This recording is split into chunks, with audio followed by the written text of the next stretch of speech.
सारा जो स्टेटस को का सेटअप है वो सारा मिलके एक चीज पे मुत्तफिक है कि इलेक्शन नहीं करवाने, और बदकिस्मती से उनके इलेक्शन ही एक सोल्यूशन है जो अगर हमने इसमें से निकलना है, यानी अगर पहला कदम अगर हमने इससे निकलना है, ये जो कॉगमायर के अंदर जो सारे स्पीकर्स ने बताया कि हम फंसते जा रहे हैं, और जो आगे दो सिनारियोज बताए कि या आईएमएफ में और उसके अलावा तो कोई चारा ही नहीं, आईएमएफ पे जाना पड़ेगा, तो उनकी कंडीशनैलिटीज, उससे क्या इफेक्ट पड़ेगा इस मुल्क में गुर्बत में, और दूसरी चीज कि अगर नहीं जाते तो फिर उससे भी बुरा हालात है। तो ये जो इन्होंने हमें यहां लाके खड़ा कर दिया है, ये आप समझ जाएं कि अनफॉर्चुनेटली इनको ये जिस मर्जी तरफ से कान पकड़े, सोल्यूशन एक ही है इलेक्शंस, और वो ये चाहते नहीं है क्योंकि डरते हैं। तो यहां फंसा हुआ है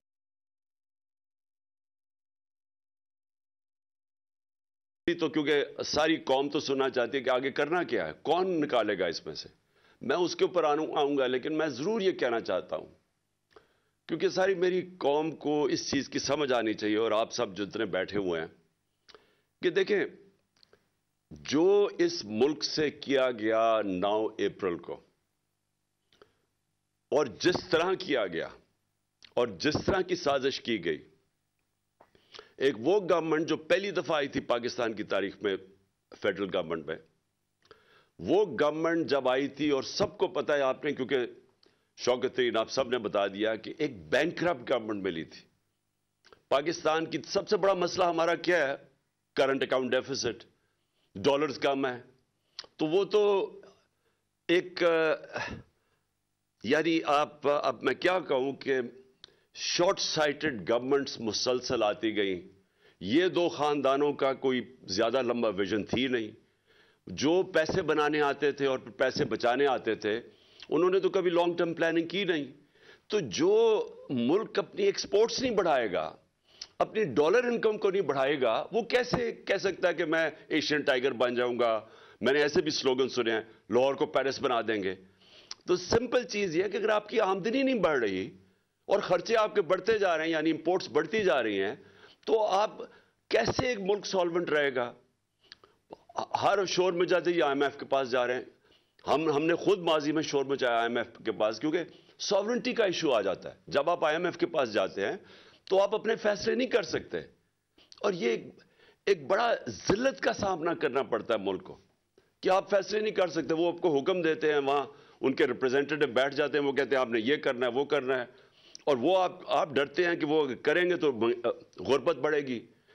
तो वो जो लॉस ऑफ सॉवरेंटी है, सिर्फ इसलिए कि आपने आप मुल्क को मैनेज नहीं किया सही तरह, और वो अभी एक हुकूमत की नहीं, ये एक मुसलसल 30-40 साल हमने कभी सोचा ही नहीं कि हमने अपनी एक्सपोर्ट्स के ऊपर तवज्जो देनी है। और जब हमारी गवर्नमेंट आई, और हम तो पहली दफा आए थे, तो मैंने रियलाइज किया कि जो हमारा सारा गवर्नमेंट का स्ट्रक्चर बन चुका है, उसको यही नहीं समझ के पाकिस्तान की प्रायोरिटीज क्या है। यानी सारे गवर्नमेंट को तो यह समझना चाहिए ना कि जब तक हमारी एक्सपोर्ट्स नहीं बढ़ेगी, पाकिस्तान अपने पैर पे नहीं खड़ा हो सकता। लेकिन मैंने रियलाइज किया कि जब मैंने एक्सपोर्टर से मिलना शुरू किया, तो वो एक्सपोर्टर से जब बताना शुरू किया क्या क्या रुकावटें हैं उनके रास्ते में, तो मैंने शुरू में रियलाइज किया कि ये तो कॉमन सेंस है कि हमें एक्सपोर्टर्स की तो जिंदगी आसान करनी चाहिए, क्योंकि अगर वो एक्सपोर्ट करेंगे तो पैसा आएगा, बजाय ऐसे माफी करके आईएमएफ के पास पहुंच जाए। हम अपनी एक्सपोर्ट्स को तवज्जो दें, और दूसरा जो हमारी रिसोर्स है ओवरसीज पाकिस्तानीज, उनकी जो रेमिटेंसेस है उनको बैंकिंग चैनल्स के थ्रू चैनल करें, ताकि वो भी हमारे पास डॉलर की इनकम में इजाफा हो। तो मैंने दोनों जगह देखा, उनके लिए भी आसानियां नहीं कोई पैदा करने के लिए तैयार था जो रेमिटेंसेस थी, ना ही हम अपने एक्सपोर्टर्स के लिए कोई मदद कर रहे थे। और फिर जो फ्यूचर है टेक्नोलॉजी का, मैंने जब आईटी सेक्टर को देखा, तो वहां भी वो सारा आईटी सेक्टर से जब बात की, हर जगह रुकावटें थी उनके रास्ते में। यानी उनको हम इनकरेज कर रहे थे, जो आईटी की फर्म्स थी, कि अपना पैसा बाहर रखें मुल्क से, अपने डॉलर्स बाहर रखें। हालांकि बड़ा आसान था उनके लिए इंसेंटिवाइज करना कि वो अपना डॉलर पाकिस्तान में लेके आए, लेकिन वो जो स्ट्रक्चर बना हुआ है एफबीआर का, जो हम शुरू में आए एफबीआर गवर्नमेंट का, वो इसके ओब्लिवियस था।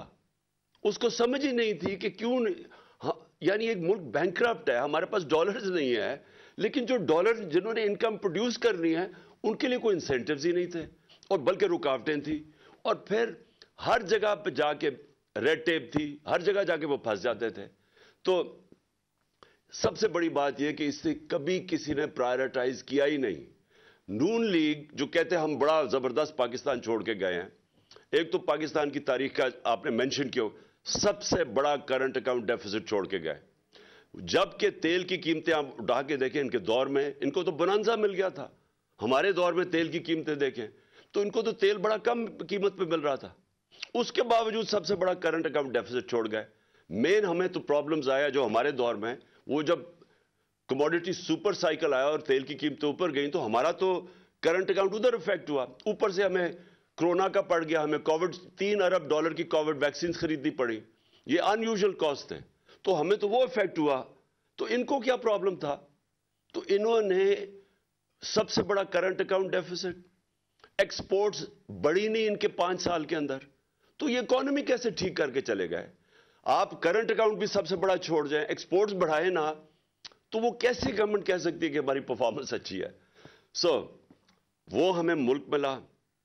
اور میں صرف یہ ریپیٹ کرنا چاہتا ہوں کیونکہ بار بار ہمیں کہا گیا کہ جناب آپ فیل ہو گئے ہیں. اس طرح کا میڈیا پروپیگنڈا ہم نے فیس کیا,